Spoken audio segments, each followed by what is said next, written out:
Hello friends, మన store name వచ్చేసి infinity trends. మన స్టోర్ హైదరాబాద్ నాగోల్లో ఉంది. సో ఫ్రెండ్స్, లేటెస్ట్గా కొన్ని లెకస్టో షర్ట్స్ వచ్చినాయి. సో మీకు చూపిస్తా చూడండి. ప్రీమియం బ్రాండ్ షర్ట్ ఇది. లెకస్టో బ్రాండ్ మీరు చెక్ చేసుకోవచ్చు. ఈవెన్ క్యూఆర్ కోడ్ కూడా చెక్ చేసుకోవచ్చు. లెకస్టో బ్రాండ్ షర్ట్ ఇది, ప్రీమియం బ్రాండ్. చూడండి, ఇందులోనే సేమ్ ఇంకో కలర్ కూడా ఉంది.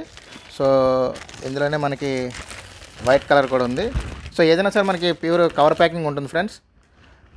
చూడండి, ఇది కూడా లెకస్టో ఇంకో బ్రాండ్ షర్ట్ ఇది. ఇంకొకటి చూడండి, వైట్ కలర్. ఇది కూడా మీరు అన్నీ కూడా చెక్ చేసుకోవచ్చు ఈవెన్. సో ఒకసారి స్టోర్ విజిట్ చేయండి. మీకు డిస్ప్లే అవుతున్న నెంబర్కి మాకు వాట్సాప్ చేసినట్టయితే మీకు అన్ని లొకేషన్స్, అన్ని డీటెయిల్స్ అన్నీ వచ్చేస్తాయి. ఇందులోనే లెకోస్టోలోని ఇంకొక బ్రాండ్ సేమ్. ఇది క్లాత్ కూడా చాలా స్మూత్గా ఉంటుంది. ఒకసారి చూడండి షర్ట్ ఇది. ఈవెన్ ఇది కూడా బ్రాండ్ వైజ్గా ప్యూర్గా ఉంటుంది. అన్నీ కూడా లెకోస్టో బ్రాండ్. ఓకే, ఈవెన్ బటన్స్ కూడా మీరు చెక్ చేసుకోవచ్చు. చూసారు కదా shirt. Okay friends, thank you very much.